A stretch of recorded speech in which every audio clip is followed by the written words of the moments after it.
Udah Mas Umar, saya rekam. Oke, siap. Saya mulai ya, teman-teman. Assalamualaikum warahmatullahi wabarakatuh. Waalaikumsalam warahmatullahi Waalaikumsalam wabarakatuh. warahmatullahi wabarakatuh. Waalaikumsalam warahmatullahi wabarakatuh. Innalhamdalillah nahmadu wa nasta'inu wa nastaghfiru wa na'udzubillahi min syururi anfusina wa min sayyiati a'malina. Asyhadu an la ilaha illallah wahdahu la syarika lahu wa asyhadu anna Muhammadan abduhu wa rasuluh. La nabiyya wa la rasula ba'da. Pertama, marilah kita panjatkan rasa puja dan puji syukur kita atas kehadirat Allah Subhanahu wa taala yang pada malam hari ini kita masih diberikan kesempatan untuk berkumpul yang insya Allah bermanfaat bagi kita semua, yaitu di acara Koji Sastra, komunitas ngaji sastra yang diselenggarakan oleh Himpunan Pendidikan Bahasa Indonesia STKIPA Al-Hikmah Surabaya. Salam semoga tetap tercurahkan kepada junjungan kita Nabi Muhammad SAW yang telah menunjuk kita dari jalan kegelapan menuju jalan terang bernama yakni Ad-Dinul Islam. Yang saya hormati Mas Sanusi selaku mahasiswa Pendidikan Bahasa Indonesia tahun angkatan 2020 dan juga sekaligus sebagai pemateri pada malam hari ini. Dan juga saya ucapkan selamat datang kepada teman-teman yang bisa hadir dan menyempatkan diri untuk berpartisipasi pada acara ngaji sastra pada malam hari ini. Perkenalkan ya teman-teman, nama saya Umar Mukhtar dari Prodi Pendidikan Bahasa Indonesia tahun 2020. Di sini saya selaku moderator dalam acara malam hari ini yang insya Allah memimpin jalannya acara pada malam hari ini hingga akhir nanti. Di kesempatan kali ini kita akan saling sharing santai dan saling berbagi ilmu bersama mengenai tentang sejarah sastra di Indonesia. Dan semoga dengan pertemuan kali ini kita semua bisa menambah ilmu dan wawasan yang bermanfaat untuk kedepannya nantinya mengenai hal sastra di Indonesia.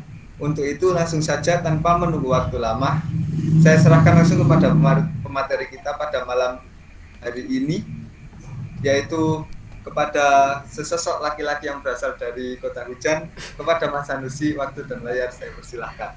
Oke, terima kasih Mas Umar atas waktu dan kesempatannya. Oh, ada Ustadz Hendri nih. Assalamualaikum Ustadz Hendri. Waalaikumsalam warahmatullahi wabarakatuh. Oke, silakan lanjutkan. Oke, bismillahirrahmanirrahim. Assalamualaikum warahmatullahi wabarakatuh. Waalaikumsalam warahmatullahi wabarakatuh. Pertama-tama, Waalaikumsalam warahmatullahi wabarakatuh. oke, terima kasih atas jawabannya. Semoga Allah Subhanahu wa taala membalas kebaikannya. Pertama-tama dan yang paling utama, marilah kita bersama-sama untuk memanjatkan puji serta puja kehadirat Allah Subhanahu wa taala yang Maha Pengasih lagi Maha Penyayang, Maha Perkasa lagi Maha Bijaksana, yang memberikan kita kesehatan, kekuatan dan juga kesempatan untuk bisa bertatap muka meskipun ya masih layar maya. Kita belum bisa bertatap muka secara langsung, tapi tak apa. Semoga tidak mengurangi rasa hormat saya kepada teman-teman sekalian yang sudah menyempatkan hadir di pertemuan kali ini. Salawat juga salam semoga tidak pernah kita lupakan untuk selalu kita sampaikan kepada junjungan alam baginda Nabi Agung Muhammad SAW. Semoga kelak di yaumil akhir kita bisa bersama-sama berkumpul di surga Allah Subhanahu wa taala dan mendapat syafaat dari baginda Nabi Agung Muhammad SAW. Teman-teman sekalian, Mas Umar, Ustadz Henry, Mbak Lailatul Nafisa, Mbak Fadila dan Mbak Angelita, izin saya untuk share screen ya. Gitu. Oke, dan mohon maaf mungkin presentasi saya tidak sebagus teman-teman saya minggu kemarin karena ya beginilah adanya. Udah kelihatan teman-teman? Sudah. Oke. Oh ya, saya izin on off kamera ya teman-teman karena di sini lagi hujan dan khawatir sinyalnya malah mengganggu. Oke. Bismillahirrahmanirrahim. Sapardi Djoko Damono. Kepada Bung Sapardi, salah satu sastrawan paling dicintai di negeri ini, disegani, dihormati dan dihargai. Dengan sejuta kata penuh arti, senyum ramah penuh pengerti, Sapa lembut bentuk diri, banyak karya dari hati. Malam ini saya diminta untuk menjelaskan siapa Anda. Dan dengan penuh rasa bangga, saya mencoba sebisanya. Tapi yang saya tahu, kita tidak pernah bertemu, menceritakan hal-hal baru, atau mentertawakan hal seru. Jadi, Bung Sapardi, maaf, saya mencoba menjadi so tahu. Saya mencoba mencari, dan aku ingin sedikit mengerti tentang apa yang ada dalam hujan bulan Juni. Tapi sial, saya terpeleset. Licinnya bumi Juni ini. Saya mendekat lagi, berharap pada suatu hari nanti akan memahami kumpulan sajak dari Sapardi, baik kenangan atau tentang matahari. Tapi saya bukan Ari Reda atau Jason Ranti. Jika ini mereka, mungkin tidak akan sesulit dan sebosan ini. Dan presentasi ini mungkin akan memukau teman-teman dan juga Ustadz Henry. Tapi tak apa, saya coba.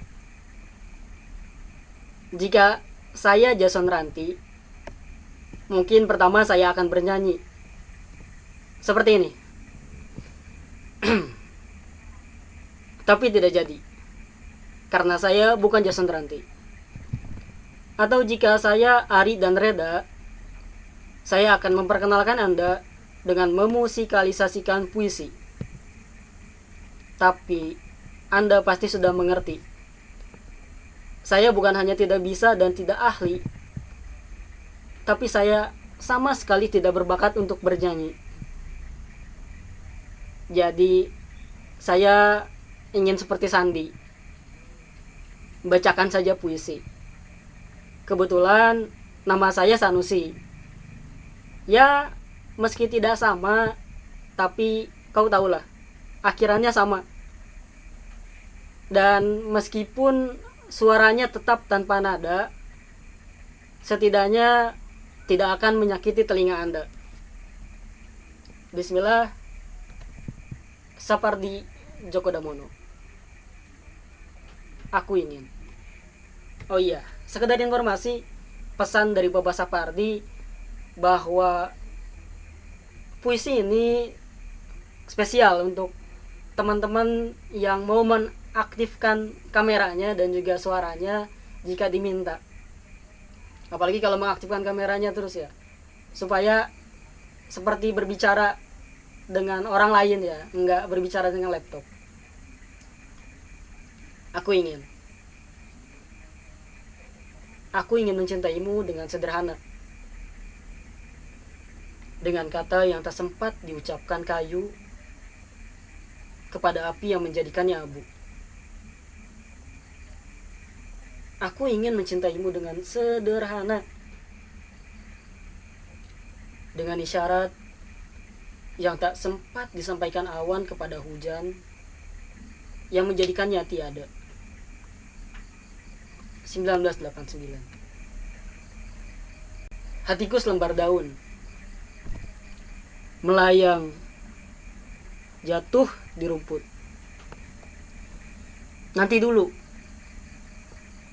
biarkan aku sejenak terbaring di sini.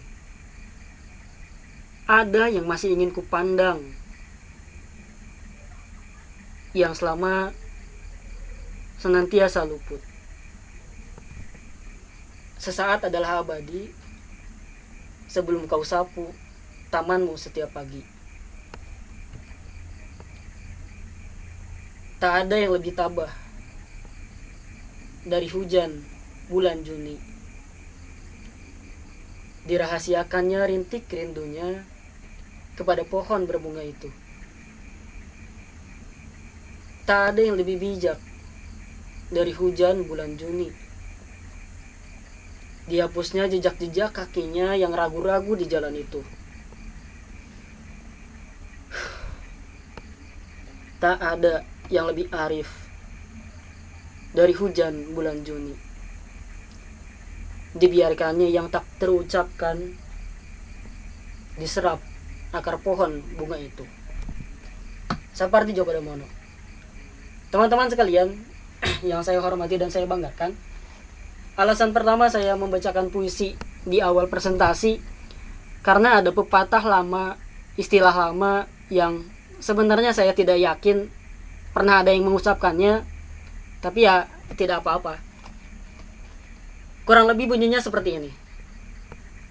Jika kita ingin mengenal tokoh atau legenda, cara termudah adalah membaca dan mempelajari karyanya.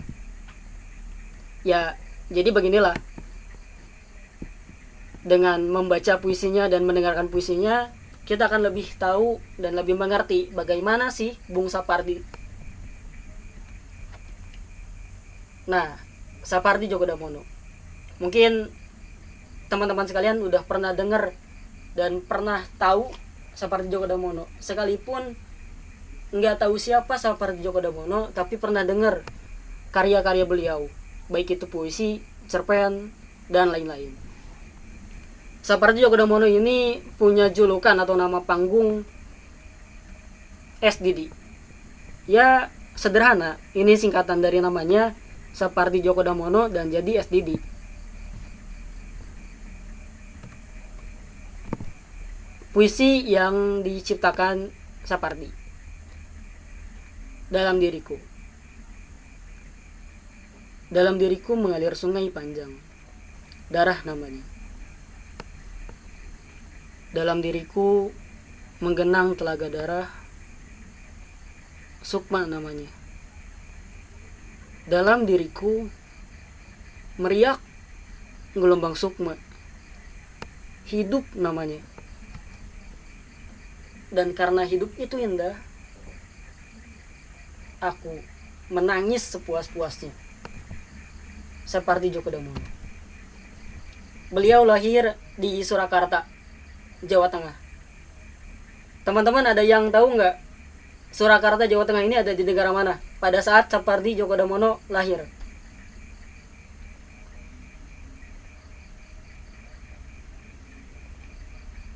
Cek, masih ada orang? Masih Bang Syams. Oke, teman-teman ada yang tahu nggak Surakarta dan Jawa Tengah ini negara mana pada saat Sapardi lahir?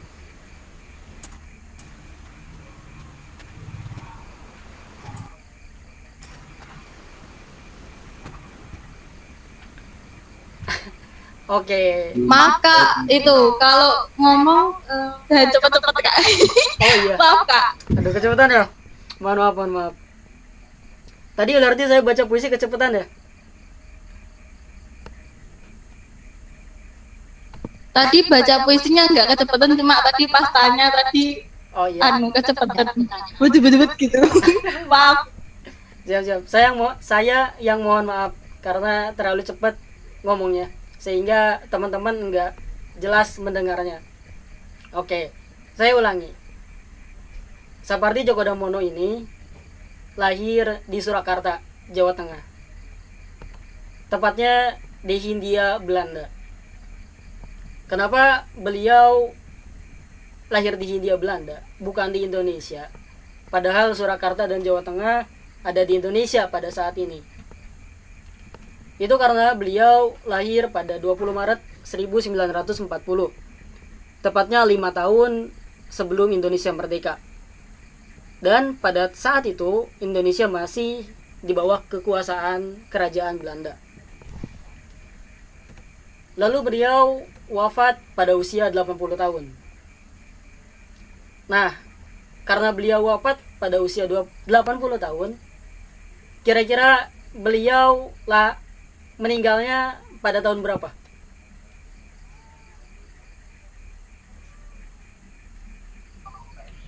Tahun 2020. Oke, hebat sekali. Betul sekali, karena beliau lahir tahun 1940 dan berusia 80 tahun, beliau wafat pada tanggal 19 Juli 2020. Tepatnya di Tangerang, Banten, karena ada beberapa penyakit dan juga memang sudah umur. Tapi ada fakta unik teman-teman. Ternyata Pak Sapardi ini tidak benar-benar pergi. Pak Sapardi masih abadi. Karya-karya beliau masih ada di tengah-tengah kita. Karya-karya beliau masih bisa dinikmati oleh setiap generasi, bahkan sampai saat ini. Karena apa teman-teman? Karena yang fana adalah waktu. Sapardi Djoko Damono. Yang fana adalah waktu. Kita abadi. Memungut detik demi detik. Merangkainya seperti bunga. Sampai pada suatu hari kita lupa untuk apa. Tapi yang fana adalah waktu, bukan? Tanyamu. Kita abadi. Pada suatu hari nanti jasadku tak akan ada lagi. Tapi dalam bait-bait sajak ini, kau tak akan kurelakan sendiri. Pada suatu hari nanti, suaraku tak terdengar lagi. Tapi di antara larik-larik sajak ini, kau akan tetap kusiasati. Pada suatu hari nanti, impianku pun tak dikenal lagi. Namun, di sela huruf sajak ini, kau tak akan letih-letihnya ku cari. Sapardi. Dia abadi. Dengan karya-karyanya yang masih ada sampai saat ini. Bahkan kalau kita tanya anak SD pun, saya rasa 90% akan tahu karya beliau, meskipun tidak tahu siapa beliau. Nah, saya mulai dari pendidikan. Kenapa saya mulai dari pendidikan? Karena kebanyakan tokoh hebat karena pendidikan. Kalau pendidikannya kurang atau pendidikannya tidak bagus atau tidak baik, dapat mempengaruhi kehebatan seseorang.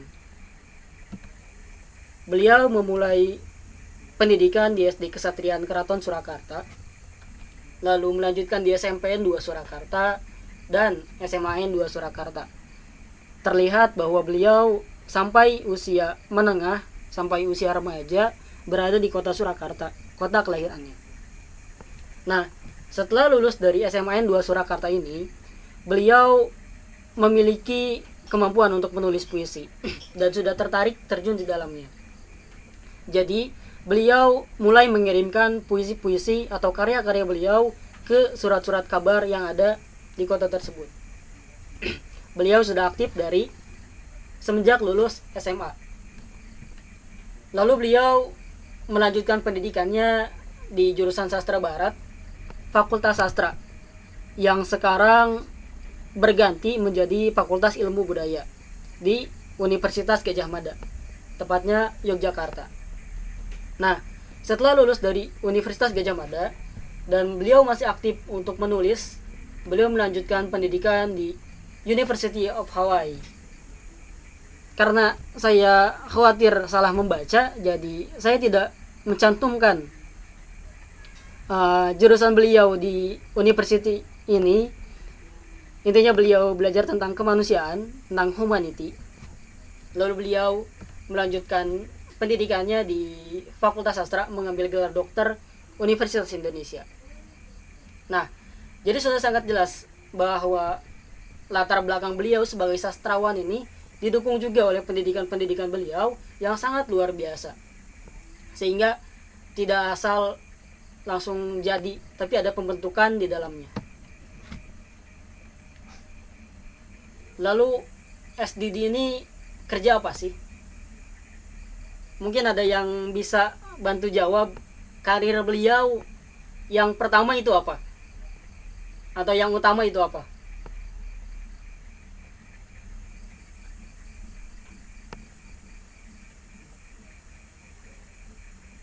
Ya, sastrawan. Yang pertama adalah sastrawan. teman-teman bisa untuk menjawab ya.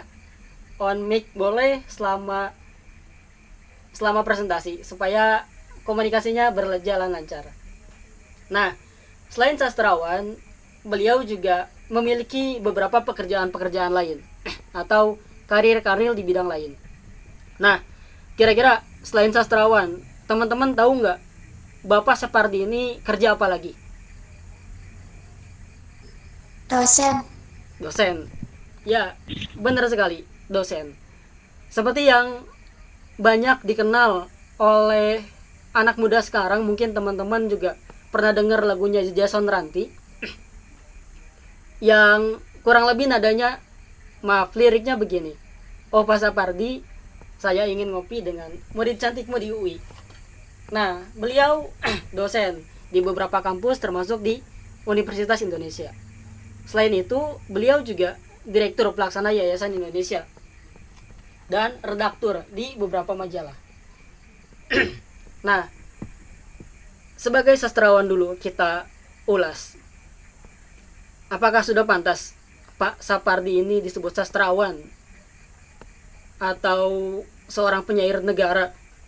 Jawabannya adalah iya. Beliau banyak menciptakan puisi, cerpen, buku terjemahan dari buku luar, dan juga karya-karya lain yang berkontribusi untuk sastra Indonesia khususnya dan pendidikan umumnya. Kalau saya mungkin buat puisi atau cerpen atau yang lain-lain saat ini mungkin belum bisa untuk disebut sastrawan. Ya, paling disebut iseng-iseng aja. Tapi Bapak Sapardi ini adalah sastrawan yang bukan hanya pantas, tapi emang sudah harus menjadi sastrawan. Lalu untuk dosen, beliau pertama mengajar sebagai dosen di IKIP Malang. Beliau mengajar di jurusan Bahasa Inggris, Fakultas Sastra Barat, seingat saya. Nah, beliau bukan hanya sebagai dosen, tapi pernah juga menjadi Ketua Prodi Pendidikan Bahasa Inggris. Sastra Bahasa Inggris di IKIP Malang.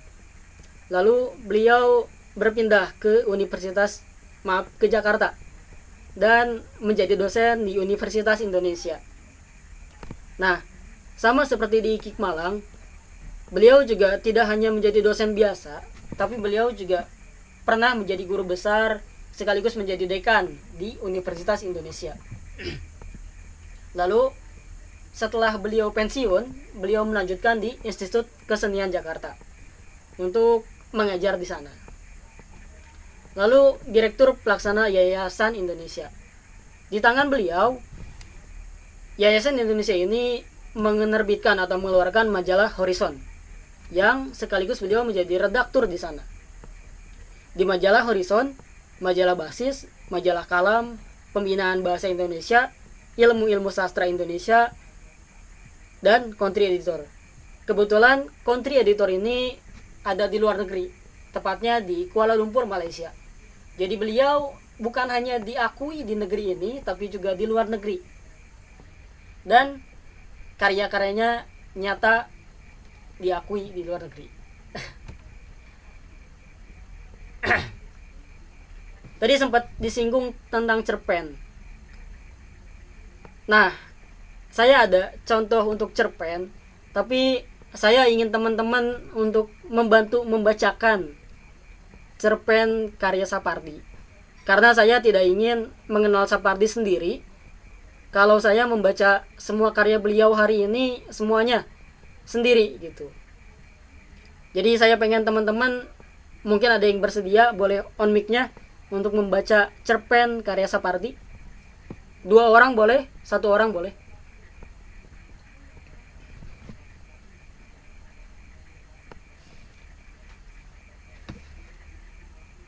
Ada yang bersedia atau mau atau berani?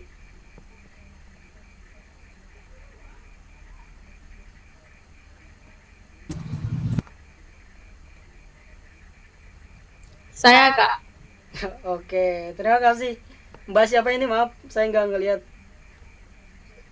Cynthia, tapi pakai akun Fadila. Oke, nggak apa-apa, Mbak Sintia. Silakan Mbak Cynthia untuk membacakannya untuk kami semua. Maaf, di sini kan agak ramai Mas. Jadi nanti kalau nggak kedengaran dimaklumi ya. Siap. Iya Kak, nggak apa-apa.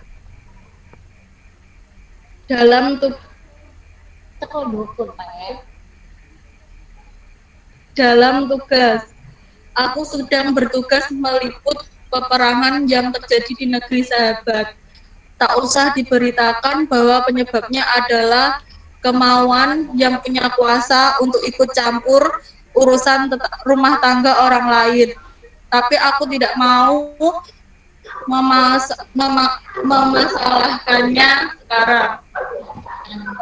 sekarang ini. Tugasku jauh lebih luhur dari pertanyaan filsafat atau politik yang susah menjawabnya. Aku aman, berada di daerah pihak yang menang saat ini. Beberapa tahanan dibariskan siang itu, maksudnya disiksa,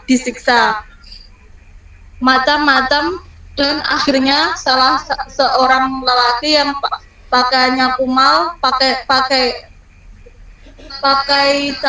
caping, mungkin ia petani, disuruh maju ke depan.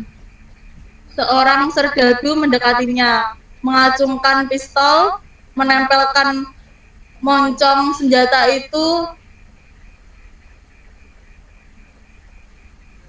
tepat di pelipis si petani.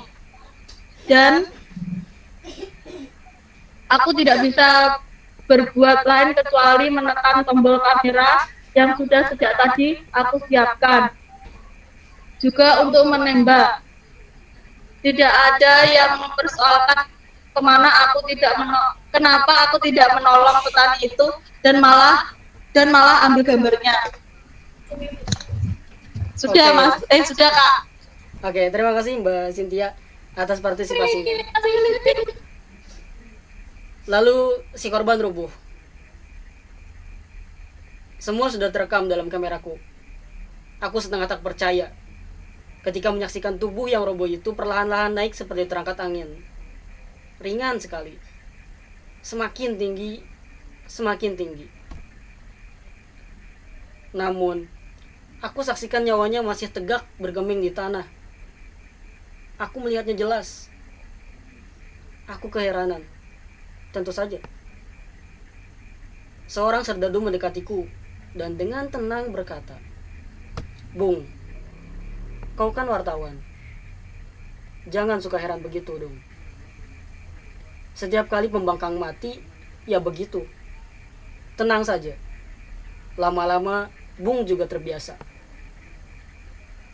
Aku tengok ke arah suara itu.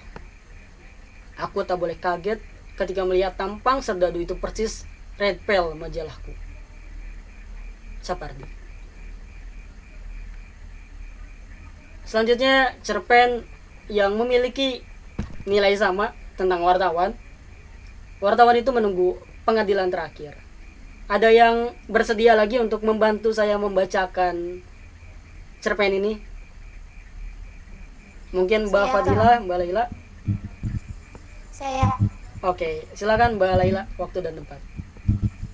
Wartawan itu menunggu pengadilan terakhir, seperti yang sudah seharusnya. Pada hari baik itu saya mati, kata seorang sahabat dalam sebuah sajaknya yang maha indah. Kita semua ini turis yang dibekali karcis 2 jurusan, dan tentunya pikir saya, kita tidak boleh menyia-nyiakan tiket pulang itu. Saudara tahu, saya wartawan sebuah majalah berita, dididik untuk mengembangkan naluri mewawancarai orang. Itu sebabnya ketika harus menunggu giliran maju ke pengadilan terakhir yang entah kapan dilaksanakan, naluri saya mendadak menyembul. Saya celingak-celinguk di antara begitu banyak orang mati, dan alhamdulillah ketemu seseorang, malaikat yang sedang tugas keliling mengamati kami. Saya mendekatinya. Malaikat semua baik, ternyata ia memegang bahu saya. Sorot matanya menimbulkan suasana sejuk hingga saya berpikir sudah berada di surga. Tapi kan belum ada keputusan saya nanti dikirim kemana. Supaya tidak kelihatan konyol. Sebagai wartawan, saya lanjutkan pertanyaan saya. Oke, terima kasih Mbak Laila, sangat luar biasa. Boleh ya Mas? Aku kaget sendiri ketika menyebutnya Mas. Tapi malaikat itu memang baik. Saya tidak bisa menerka umurnya. Dan lagi, apa malaikat punya umur? Saudara pasti tahu. Saya meninggal ketabrak angkot ketika sedang naik motor melaju ke sebuah rumah sakit untuk bejuk teman seorang yang sedang koma. Malaikat itu tahu siapa saya. Ya itu jelas. Boleh saja. Kenapa tidak? Mau wawancara kan? Mari, saya antar ke sana. Ia benar-benar malaikat baik. Setelah sampai di tujuan, ia menuding ke seseorang yang lagi duduk di bawah sebuah pohon. Lalu segera meninggalkan saya. Saya mendadak jadi kikuk. Kaget dan kikuk. Kenapa? Kesempatan serupa ini tidak pernah saya dapatkan ketika masih jadi wartawan. Saya pun mendekati kakek kita itu. Siap-siap pertanyaan apa yang akan saya ajukan. Dan ketika sudah dekat dengannya, saya berhenti. Saya timbang lagi. Apa jadi mewawancarainya atau tidak? Terus terang, saya takut mengganggunya. Soalnya, tampak kakek kita itu sedang mengunyah-ngunyah buah keldi. Saya tidak melihat nenek kita dan ular itu. Entah di mana mereka. Tidak perlulah saya investigasi. Toh, Red Bell tidak akan bisa lagi memarahi saya. Namun, bagaimanapun, saya harus melakukan wawancara. Itu bagian hidup saya. Separdi. Nah, teman-teman sekalian, dari dua contoh cerpen yang disampaikan dan dibaca oleh Mbak Cynthia dan juga Mbak Laila, ada nilai-nilai tersembunyi dan saya pribadi kaget melihat akhirnya awalnya. Saya pikir awalnya hanya hal-hal biasa. Kita lihat pertama, aku bertugas meliput peperangan yang terjadi di negeri sahabat. Ya, itu tugas biasa, wartawan. Tak usah diberitakan bahwa penyebabnya adalah kemauan yang punya kuasa untuk ikut campur urusan rumah tangga orang lain. Iya, sepertinya memang seperti itu politik dan juga negara berkembang. Tapi aku tidak mau memasalahkannya sekarang. Tugasku jauh lebih luhur dari pertanyaan filsafat dan politik yang susah menjawabnya. Di sini Sapardi ingin menunjukkan bahwa wartawan seringkali dianggap antipati, tidak peduli terhadap korban. Dulu pernah ada kisah bahwa wartawan di Afrika, berasal dari Amerika, memfoto seorang anak Afrika yang kelaparan, kurus kering. Anak itu berjongkok. Di sebelahnya atau di sekitarnya ada burung-burung bangkai. Burung-burung pemakan bangkai, mohon maaf. Lalu difoto. Lalu foto itu menjadi viral dan wartawan ini atau fotografer ini mendapat penghargaan. Tapi di malam pemberian penghargaan itu banyak yang bertanya, di mana rasa pedulinya? Bukannya menolong, malah memfoto. Aku aman, berada di daerah pihak yang menang saat ini. Beberapa tahan dibariskan siang itu, disuruh, maksudnya disiksa, macam-macam. Dan akhirnya salah seorang lelaki yang pakaiannya kumal, pakai caping, mungkin dia petani, disuruh maju ke depan. Seorang serdadu mendekatinya, mengacungkan pistol, menembakkan moncong senjata itu tepat di pelipis si petani dan dor. Petani itu mati. Dan uniknya ternyata di tahun-tahun itu ada kejadian yang hampir serupa di beberapa negara. Dan ada fotonya di salah satu koran Indonesia yang dirasa oleh banyak pihak adalah inspirasi dari cerpen ini. Seorang lelaki yang kumal, pakai caping, ditembak di depan wartawan yang memfoto foto terakhir dari si korban itu.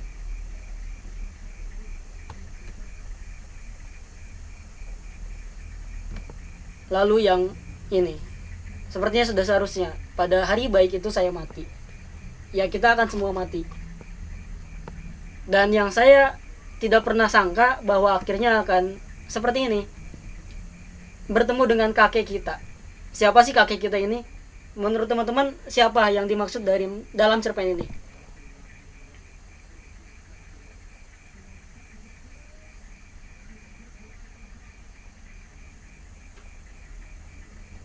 Oke. Yang ditangkap bahwa yang dimaksud dalam cerpen ini adalah Nabi Adam SAW.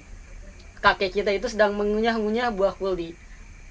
Saya tidak melihat lagi nenek kita. Maksudnya mungkin Siti Hawa. Dan ular itu iblis yang menggoda Siti Hawa. Oke. Kita berlanjut teman-teman sekalian. SDD. Apa sih latar belakangnya? Siapa orang tuanya? Siapa istrinya dan berapa istrinya? Atau berapa anaknya? Cek apa suara saya masih kedengeran? Oh, terdengar, Mas. Oh iya. Bagus sekali. Terima kasih Ustaz Hendri. Nah, beliau adalah anak pertama dari Sadioko dan Saparian. Lalu beliau memiliki satu istri bernama Hardiningsih. Dan ada puisi tentang istri, karya Sapardi. Kepada istriku, pandanglah yang masih sempat ada. Pandanglah aku, sebelum susut dari suasana, sebelum pohon-pohon di luar suara terpantul di dinding-dinding gua. Pandang dengan cinta, meski segala pun tepi tandanya. Waktu kau bertanya-tanya, bertahan setia. Langit mengengkalkan warna birunya, bumi menggenggam seberkas bunga padamu semata. Dan inilah foto Pak Sapardi dengan istri beliau. Dari pernikahan beliau dengan Ibu Wardiningsih, melahirkan satu putra dan satu putri, yaitu Rasti Sunyandani dan juga Rizky Hendriko. Lalu lanjut kepada penghargaan beliau. Karena rasanya kurang lengkap jika belum menceritakan kehebatan dan juga penghargaan yang beliau terima. Pertama, di tahun 1963, beliau membuat puisi yang judulnya Balada Matinya Seorang Pemberontak. Dan puisi tersebut mendapat penghargaan dari majalah Basis. Selanjutnya, beliau mendapat penghargaan Cultural Award. Penghargaan tersebut diberikan dari pemerintah Australia kepada Bapak Sapardi pada tahun 1978. Lalu ada anugerah puisi-puisi Putra II, penghargaan dari pemerintah Malaysia pada tahun 1983. Dan penghargaan dari kesenian Dewan Kesenian Jakarta 1984 yang berkat dari buku kumpulan puisi yang berjudul Perahu Kertas. Nah, teman-teman bisa bayangin gak kira-kira sehebat apa sih buku Perahu Kertas tersebut sampai mendapat penghargaan dari Dewan Kesenian Jakarta. Nah, saya mendapat salah satu puisi dari buku tersebut. Dan sangat luar biasa. Sangat penuh makna dan menurut saya wajar mendapat penghargaan. Tajam Hujanmu. Ini sudah terlanjur mencintaimu. Payung terbuka yang bergoyang-goyang di tangan kananku.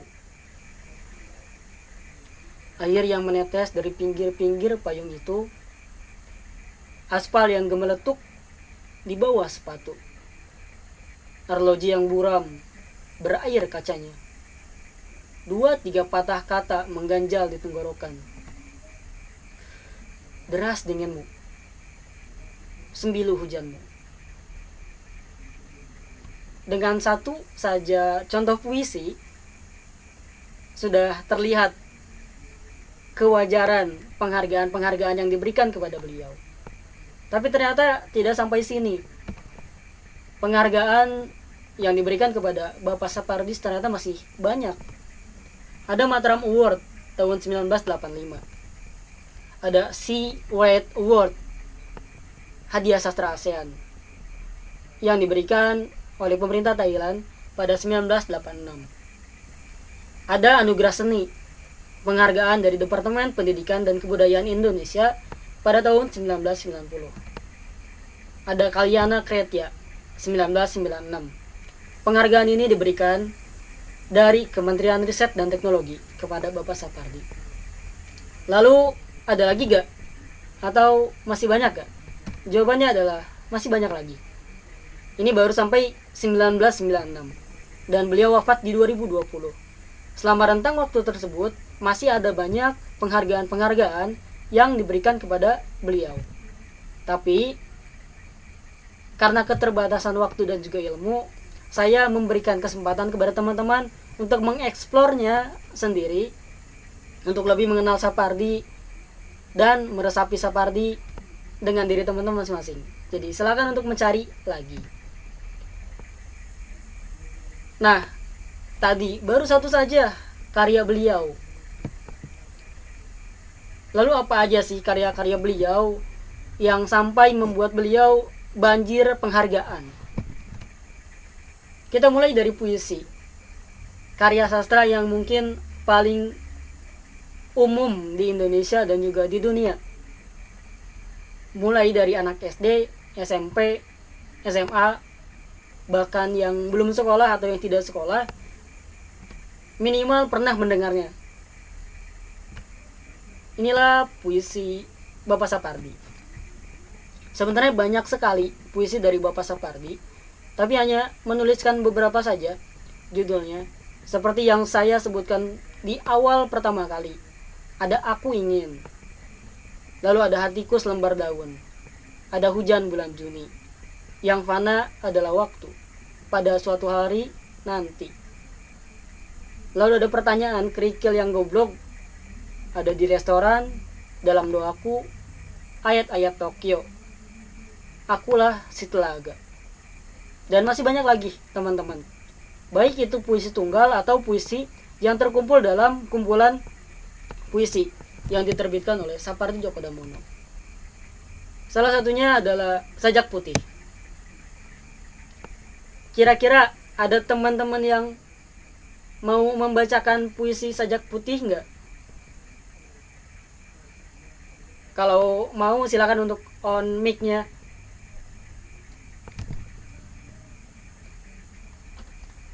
Saya hitung sampai 3. 1. Oke, Mbak Laila, apakah bersedia untuk membaca Sajak Putih?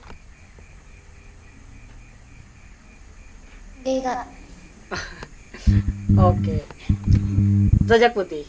Saya izin baca ya, karena rasanya kurang kalau membicarakan Bapak Sapardi tanpa membaca puisi-puisi beliau.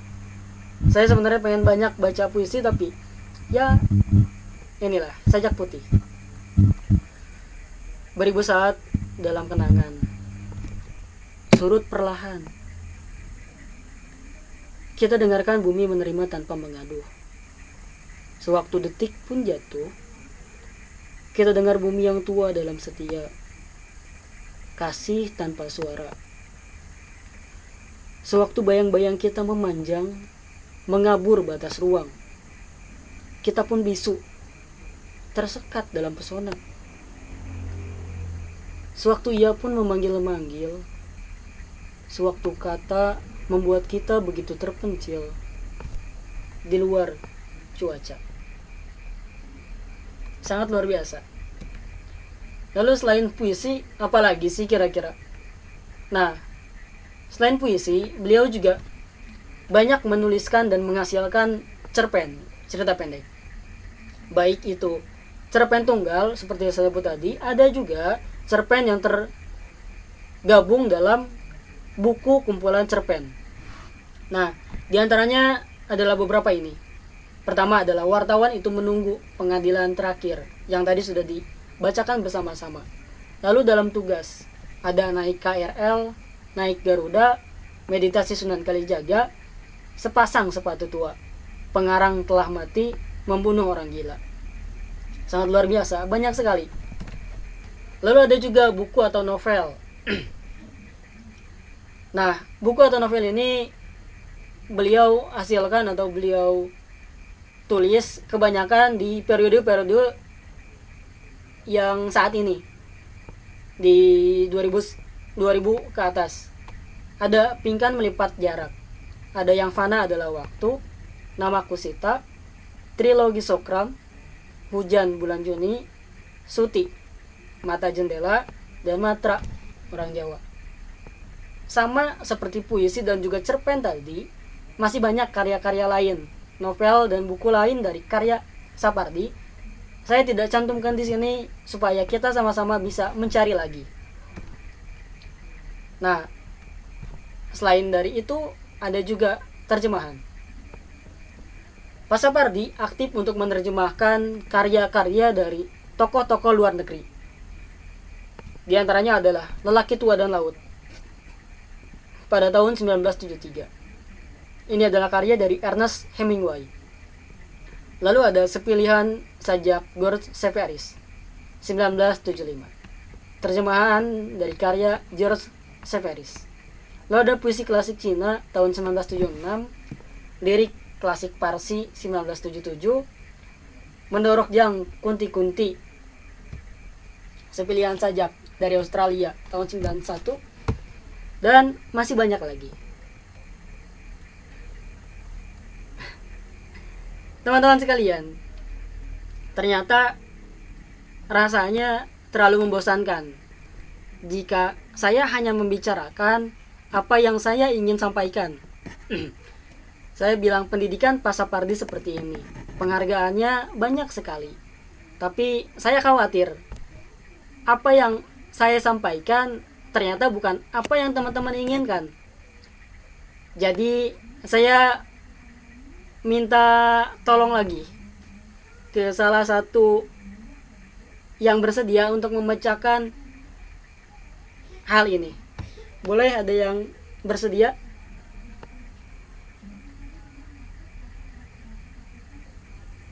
Mas Umar mungkin? Yuk Bang Sars. Oke, Mas Umar, tolong dibacakan. Siap. Sudah, tidak perlu berlama-lama. Untuk apa?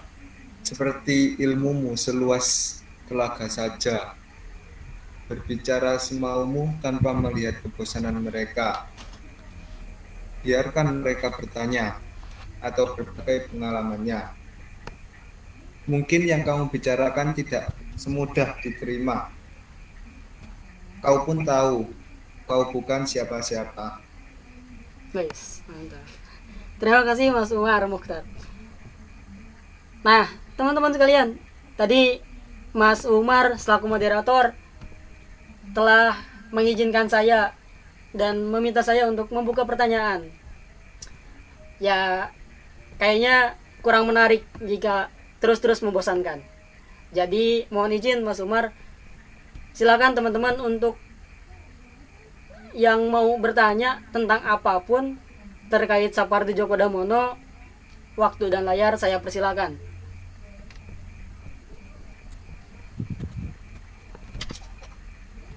Monggo teman-teman, mungkin ada pertanyaan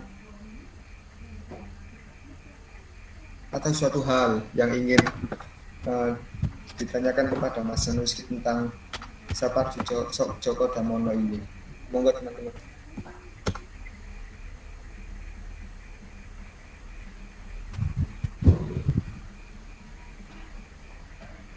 Mungkin pertanyaannya dari Ustadz Henry.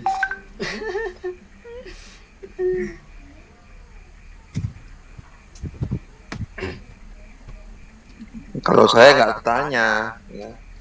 Saya nanti nutup aja. Oke, yang lain coba bertanya. Boleh loh ya, Ayla boleh, Fadila boleh. Tanya, ya. Oke, silakan.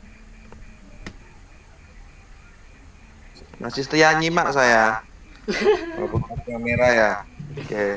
Terima kasih Ustaz Walaupun Henry. kamera masih nyimak nih. Oke, silakan ayo.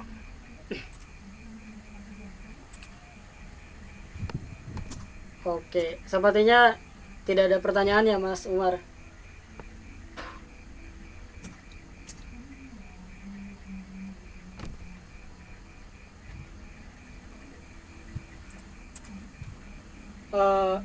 Boleh.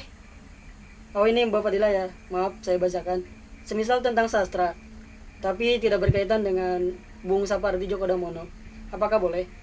Insya Allah boleh.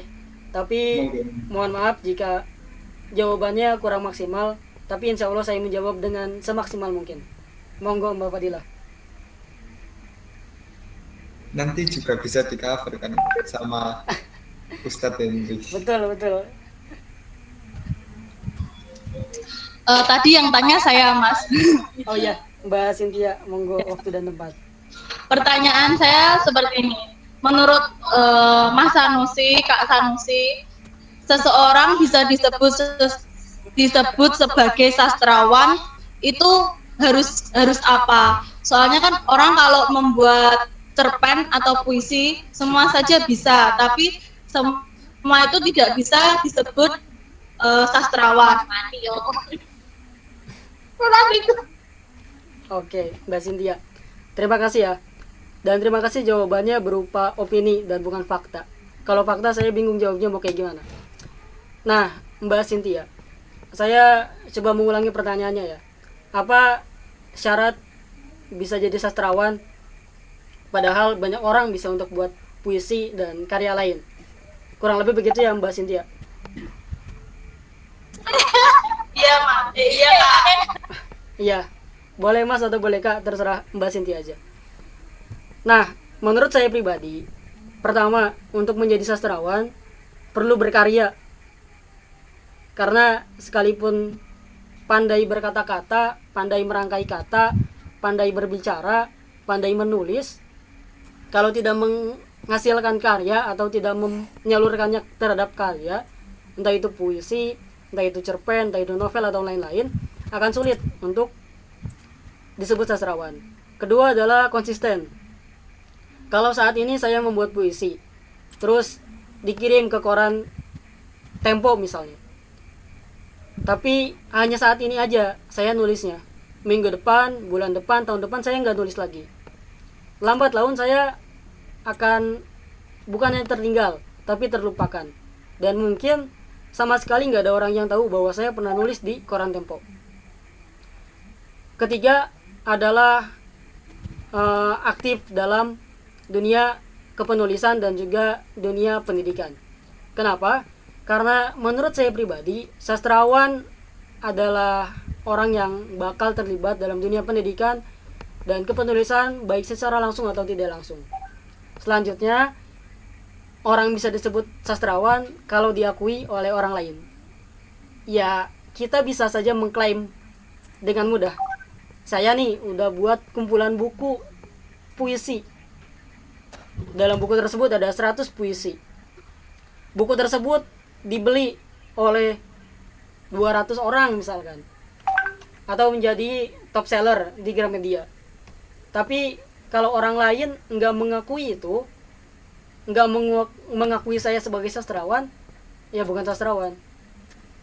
Selanjutnya harus bijak. Ini mungkin opini pribadi, tapi ya seperti itu. Kalau banyak karya, mungkin tokoh penting atau tokoh luar biasa Indonesia lainnya, tapi tidak bijak, dia bukan sastrawan. Mungkin ya seperti itu jawaban saya, dan pasti masih banyak kurangnya. apakah Ustadz Hendri termasuk sastrawan atau tidak? Oke. Pertanyaan yang sangat luar biasa. Ini opini pribadi ya, tanpa melebih-lebihkan atau mengurang-ngurangi atau ingin memuji-muji berlebihan. Tapi secara kasat mata, saya bisa menyebut bahwa Ustadz Hendri sastrawan junior. Kenapa? Karena yang saya ketahui, rentang beliau di sastra belum terlalu lama, sekitar 10 atau 15 tahun. Kedua, belum terlalu banyak karya-karya beliau yang dikenal di nasional, entah itu sosial media atau di media cetak atau TV, radio dan lain-lain. Tapi beliau sudah berkarya melalui sastra secara konsisten. Dan saya rasa cukup bijak. Jadi beliau sastrawan. Tapi kalau ada tingkatan sastrawan, beliau sastrawan junior. Mohon maaf. Begitu Mbak Cynthia.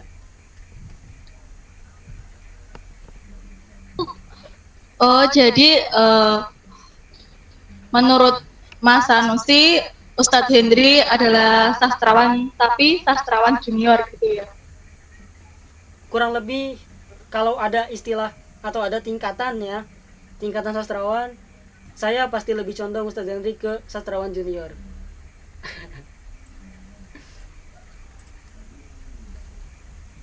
Terima kasih Kak Sanusi atas jawabannya. Terima kasih Mbak Cynthia atas pertanyaannya. Iya, sama-sama.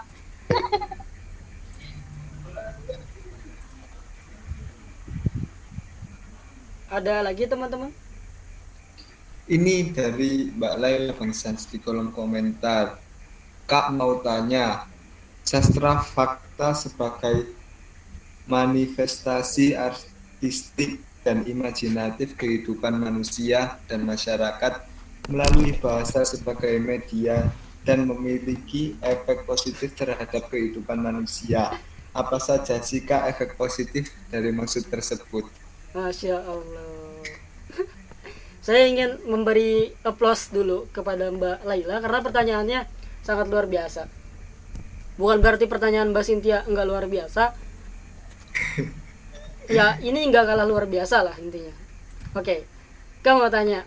Sebelumnya saya mohon maaf kalau saya menjawab dengan opini pribadi. Takutnya ada data yang lebih pasti di luar sana dan berlainan dengan jawaban saya, mohon maaf karena saya memakai opini pribadi. Nah, sastra fakta sebagai manifestasi artistik dan imajinatif kehidupan manusia dan masyarakat melalui bahasa sebagai media dan memiliki efek positif terhadap kehidupan manusia. Pertanyaannya, apa saja sih Kak efek positif dari maksud tersebut? Nah, pertama, efek positif dari bahasa sebagai media. Maaf. Aspek positif dari bahasa sebagai manifestasi artistik dan imajinatif sebagai media. Nah, bahasa akan lebih mudah dipahami dan juga mudah diterima jika menyisipkan atau membuat kata-kata dengan artistik dan imajinatif. Contohnya, kalau berpidato, tokoh-tokoh penting, misalnya kepala negara atau mungkin pejabat negara, bahkan punya orang-orang tertentu yang mengurusi pidato mereka. Sekalipun kepala negara itu atau orang tersebut menguasai dan sangat-sangat menguasai tentang topik apa yang akan dibicarakan. Tapi apa? Perlu ada artistik dan imajinatif dalam bahasa untuk menyalurkan informasi atau menyampaikan informasi terhadap masyarakat atau manusia. Nah, efek positif dari artistik dan imajinatif itu apa? Pertama, orang-orang akan lebih mudah mengerti dan memahami apa yang disampaikan oleh pembicara. Kedua, orang-orang akan lebih tertarik untuk mendengarkan apa yang disampaikan oleh pembicara. Misal, ada istilah atau ada pepatah pembukaan menentukan akhirnya. kalau pembukaannya menarik, selama proses pembicaraan itu dilakukan akan menarik juga dan akhirnya akan luar biasa. Ketiga, akan menambah kreativitas kita, bukan hanya di bahasa tapi juga di lingkungan dan juga kehidupan manusia umumnya. Karena kita hanya punya satu otak, yang otak itu digunakan bersama-sama, baik untuk melakukan kerja bakti, untuk belajar dan lain-lain. Dengan kita berlatih mengolah bahasa, melakukan penggabungan antara bahasa, imajinatif dan artistik, otak akan lebih terangsang untuk melakukan atau menyelesaikan hal-hal yang serupa, entah itu menyelesaikan masalah atau membentuk suatu solusi, lalu melalui bahasa sebagai media dan memiliki efek positif. Nah, selain yang tadi saya sebutkan, bahasa sebagai media ini jika dikemas dengan baik, baik itu dengan artistik dan imajinatif, akan lebih membuat nilai sesuatu lebih dari yang sebenarnya. Misal kasus di berita-berita, jika berita disampaikan dengan seadanya tanpa permainan kata atau tanpa penataan kata, berita tidak akan mendapat nilainya, hanya sebatas kejadian yang terjadi. Banjir, misal di Samudra Atlantik misalnya banjir. Kalau disebut banjir Samudra Atlantik, ya udah, Samudra Atlantik tuh air semua kan, banjir juga nggak masalah. Tapi kalau ada imajinasi, ada artistik, akan lebih besar dampaknya terhadap masyarakat. Wah, banjir di Samudra Atlantik, misalnya Samudra Atlantik, samudra terbesar yang mengalami banjir pertama kali. Oh, orang akan berpikir, iya, samudra terbesar, terus banjir kayak gimana sih? Ya udah, mereka mau baca. Mungkin kalau misalkan pernah nonton kartun SpongeBob, di episode koran, Tuan Crab menyuruh SpongeBob untuk menggunakan imajinasinya dalam membuat berita. Ya, sepertinya itu jawaban yang bisa saya sampaikan dan sangat jauh dari kata kebenaran. Terima kasih atas pertanyaannya. Monggo yang lain kalau misalkan masih ada. Terima kasih Kak atas jawabannya. Terima kasih. Sangat membantu sekali. Oke, terima kasih Mbak Laila atas pertanyaannya. Sangat membantu sekali. Ya, Kak. Siap. Mungkin ada tambahan dari Ustadz Henry. Oke, baik. Mantap ini ya. Mungkin semakin panas ini. Oke, nyalakan dulu kameranya. Nggak usah nyalakan kamera ini ya. Lampunya gelap ya. Oke. Nah. Terus Sanusi keluar malah nih. Saya masih ada Ustaz. Oke, Laila. Oke, baik. Ya, bismillahirrahmanirrahim. Assalamualaikum warahmatullahi wabarakatuh.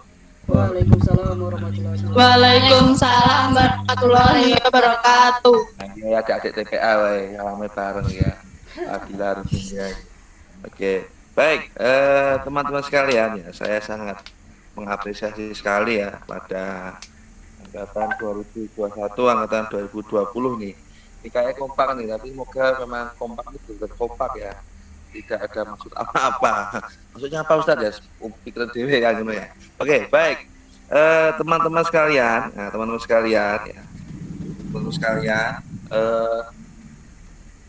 jika kita mengenal atau mungkin pernah membaca karya dari Sapardi ini kan karyanya sangat romantis ini ya, sangat romantis. Apalagi saat ada puisi ya berjudul kuburan. Apa itu? Pernah dengar nggak coba? Bagus, sip. Nah, ambil dicelotehin sama anak ini ya, belum tidur anak saya. Oke, judulnya kuburan sambil cari ya. Nah, di itu menggambarkan suatu hal yang tersunyi. Tapi itu menggambarkan pengalamannya Sapardi. Ya. Saat apa? Saat bertemu dengan orang yang dicintai. Nah, saat bertemu dengan orang dicintai. Jadi di sana itu seperti halnya sunyi, kaku, dan lengang. Gitu. Seolah-olah perasaan dan pikiran itu seperti halnya di kuburan. Gitu. Rasa takut, rasa was-was ya. Bahasanya itu ya grogi, bahasanya grogi. Tapi kegrogian itu diungkapkan dalam satu simbol bernama kuburan. Nah, coba kamu cek ya, puisinya itu. Saya paling suka itu puisi berjudul kuburan. Yang kedua itu hujan bulan Juni. Nah, hujan bulan Juni itu satu simbol di mana kemustahilan. Tidak akan ada hujan di bulan Juni. Ya. Dulu itu kan jadwal hujan kan apa? September sampai bulan apa? Februari atau Maret ya. Tapi puisi hujan di bulan Juni ini bagian dari satu hal ya, kemustahilan. Zaman dulu pada tahun 1978, 1980 itu enggak ada tuh, ya. Hampir tidak pernah ada hujan di bulan Juni.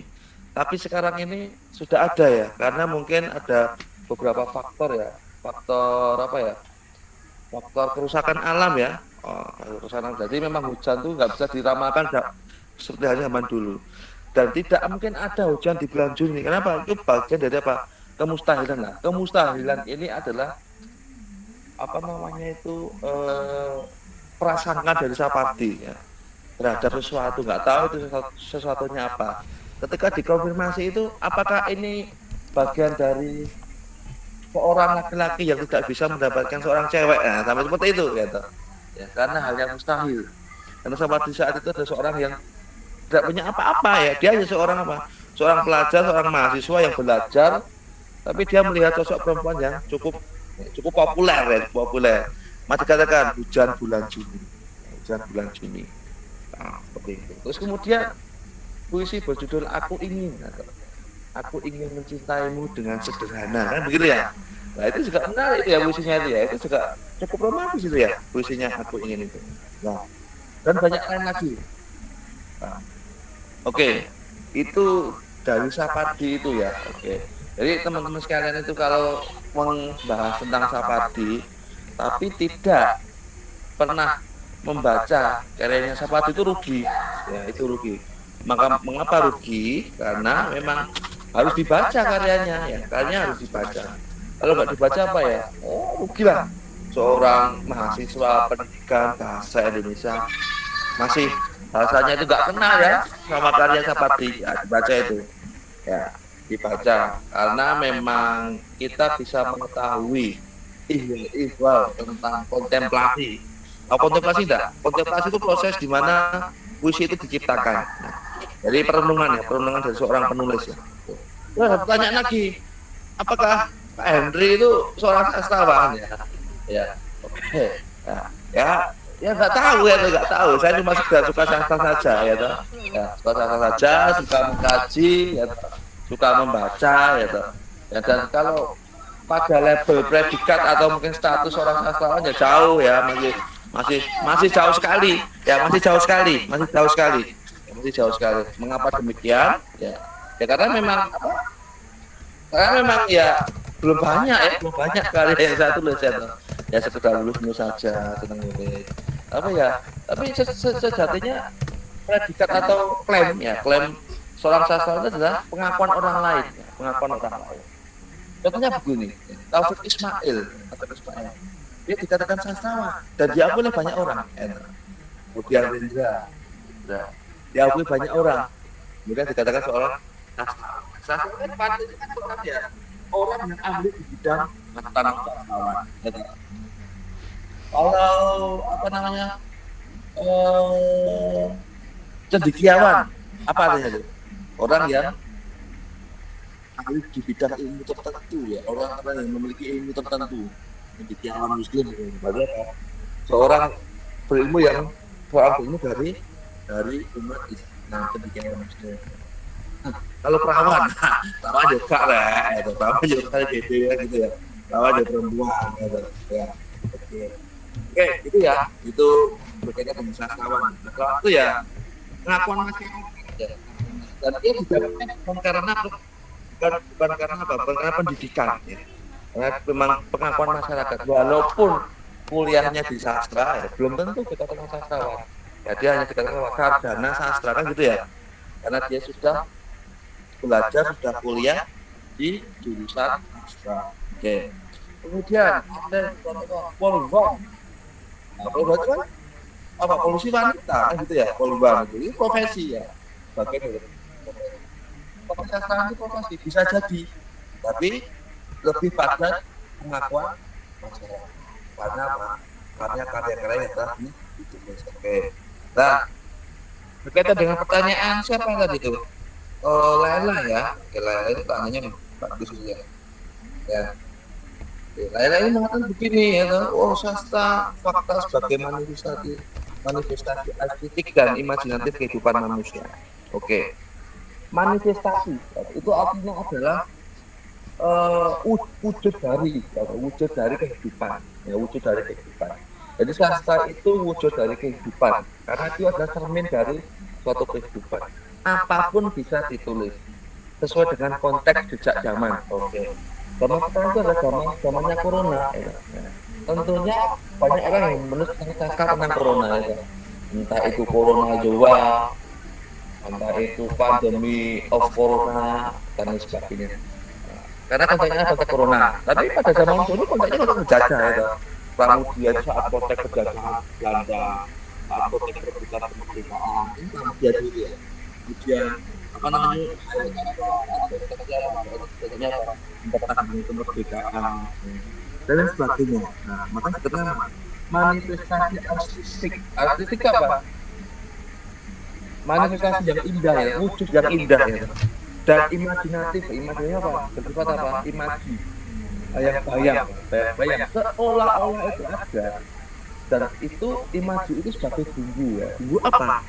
Bumbu agar karya itu indah ya. Makanya dalam karyanya Afu Adi itu kan banyak yang kita tambahi ya, fakta-fakta yang banyak kita tambahi, seperti halnya kisah cinta seorang apa namanya itu tokoh-tokohnya siapa lupa itu kan menjalin hubungan dengan ini itu ya nggak sebenarnya nggak itu amat lah, itu hanya agar lebih indah, lebih mantap, lebih berseni kan begitu ya. Makanya dibutuhkan imajinasi. Maka dari itu media itu sebagai alat media untuk menyampaikan pesan apa ya, pesan yang baik, pesan yang positif, pesan yang itu pesan yang bisa menuntun. Menuntun ini adalah bukan menyeret ya, menuntun itu adalah seperti halnya seorang bayi yang dilatih untuk berjalan. Bayi yang dilatih berjalan dari belakang dan depan. Menuntun dari belakang ke depan. Menuntun ini dari depan ke belakang saya tanya. Dari belakang, kalau dari itu namanya ada. Makanya menuntun ya, menuntun itu apa? Kita tahu bahasanya apa? Duje et utile, apa itu? Berguna dan bermanfaat kan begitu ya. Berguna dan bermanfaat. Ketika kita membaca, kita akan bisa mengambil manfaat-manfaat yang baik. Manfaat-manfaat yang baik. Efek positifnya apa ya? Banyak hal ya, tergantung moodnya. Moodnya itu adalah, moodnya itu tentang hidupnya itu membaca Sepotong Hati yang Baru karya Terelie. Nah gitu. Sudah dibaca belum ini ya? Ngomong-ngomong ya. Oke, sudah membaca Sepotong Hati yang Baru kita. Di sana ada bisa masa lalu ya begitu ya. Antara laki-laki dan perempuan yang diajak kemudian. Ternyata nggak mau kan gitu ya. Ya, sudah baca belum ini? Belum, Ustaz. Sudah baca belum? Belum. Belum ya. Harusnya dibaca itu ya. Harusnya dibaca. Nah, kalau nggak dibaca apa ya rugi. Laila udah baca belum Laila? Belum baca Laila. Laila Cynthia Fadil udah baca belum? Belum ya. Sudah dibagi filenya kemarin tuh ya. Filenya sudah dibagi, filenya sudah siapa ya? Belum ah. Belum dibagi ya? Oke. Tapi saya masih rusak, Ustaz. Oh iya, itu paham. Oke, nanti Fadila suruh main ke di Sam ya. Saya kemarin lewat sana lihat Cynthia bengong kemarin tuh ya. Nggak ada yang beli ya loh. Ini saya ditanya dia di Ustaz kok nggak mampir Ustaz. Apa? Saya bawa kipas Oh, nggak angin. mampir. Enggak, kemarin saya beli kipas angin. Padahal dimsum saya enak loh, Ustaz. Iya, ya dibawakan. Ya, habis ini Buka dibawakan ya. jam 4 sampai jam 9, Ustaz. Iya. Ada makan 10.000, 15.000. Ada somai ikan, somai kepiting. Marketing, Ustaz. Iya. Piye iki lanjut lagi? Oke, lanjut ya. Oke, baik. Begitu ya, teman-teman sekalian ya. Oke. Jadi kuliah ini saya kira begitu ya. Ini sebenarnya kuliahnya untuk siapa? Untuk mahasiswa semester 3 gitu. Ya, tapi memang dibuat agar banyak temannya, agar Sanusi juga semakin bersemangat ya toh. Agar umat juga semakin bersemangat dan juga Bobby. Maka dihadirkan ya bentuknya seperti ini. Ya nanti mungkin untuk semester 1 ya bolehlah seperti ini juga. Nanti tinggal apa? Tinggal menyusul ya kan. Oke. Saya kira begitu ya. Oke. Baik, ada yang disampaikan? Ganti itu yang memberi materi ganti yang semester 1 nggak apa-apa, Ustaz. Itu saatnya. Ya, Ustaz, ya. Ya, Ustaz, biar belajar, Ustaz, biar belajar. Oke, Umar, silakan Umar. Kembalikan Umar ya. Baik, terima kasih saya sampaikan kepada Mas Sanusi tadi yang penampilannya sangat menarik, luar biasa dan sangat mudah dipahami ya teman-teman. Dan saya ucapkan juga kepada Ustadz Henry yang telah hadir dan juga teman-teman yang sudah hadir. Mungkin waktu sudah menunjukkan pukul 9, mungkin diakhiri ya teman-teman. Ditutup dengan doa kafaratul majelis subhanakallahumma wa bihamdika. Ya, terima kasih mantap luar biasa. Mau foto dulu kok. Halo, jangan lupa beli dimsum di KBD.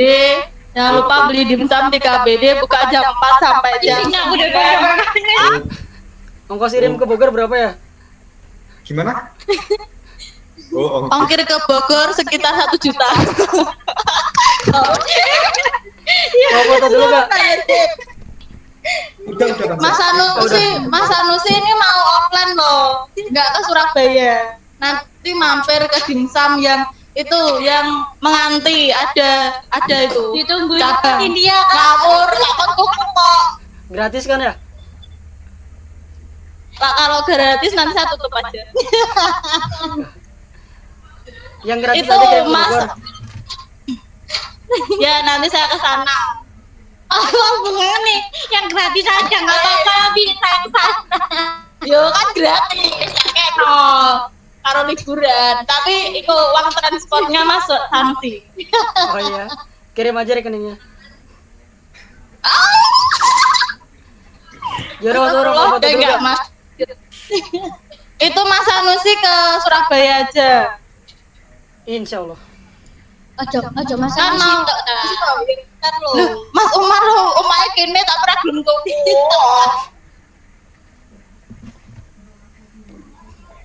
Aduh, enggak. Itu mau offline. Nah, jadi segera ke Surabaya. Nanti bisa itu DO dimsum. Nanti tak bawa kuliah. Loh, nggak apa-apa marketing. Kalian ini lagi di Marketingnya main. forumnya. Ya, di stand. Dimsumnya mana? Ini. Tapi udah habis, Pak. Aku Habis. masih tanya. Oh, tanya. Itu kamera depan itu kamera. Tapi Kenapa nggak dihabisin aja dimakan? gimana Mas, apa yang bayar? Ya habisin aja. Foto dulu ya Mas Umar. Siapa yang bayar? Nanti saya lihat. Udah foto apa belum Mas Umar? Foto lagi. Belum foto. Foto lagi nih. Oke. Ayo. Tadi cari foto Mas. Kenapa? Tadi saya kowoh. Sakuwah itu apa? Kowoh itu edit. Iya ya. Foto ya, Yuk, 1, yuk, yuk. 2, 3. Oke, mau ganti gaya? Ganti kepala atau jari atau apa? Apa Mas Umar? Salam dimsum. Coba kayak bebas. Oke, ke 1, 2, 3.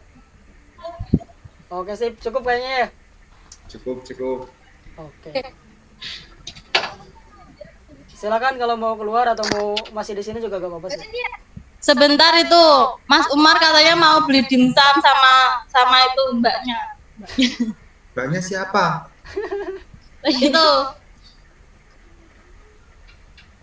Itu loh, itu Wah, itu lu. rumahnya tapi nggak mau pindah di ke lain. Apa? Omah Gresik. Ya kene Gresik. Rumahnya Gresik, iya Mas. Yo gresik ado.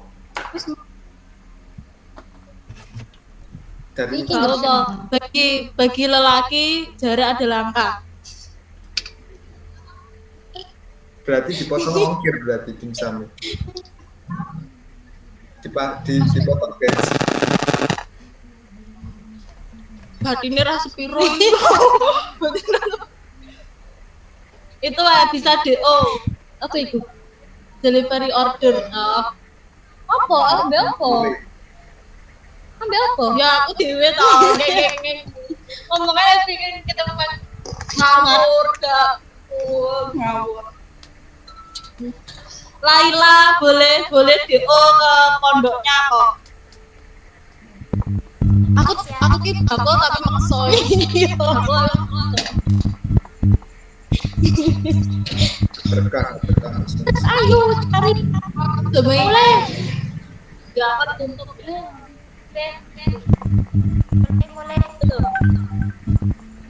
Oh iya, silakan Mbak Laila. Silakan. Assalamualaikum. Jangan lupa beli dimsum. Yo. Lali. Ya, Assalamualaikum. Yo. Assalamualaikum. Assalamualaikum warahmatullahi wabarakatuh. Yo,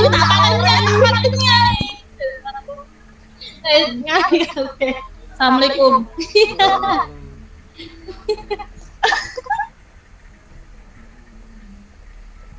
Oke, Mas Umar ini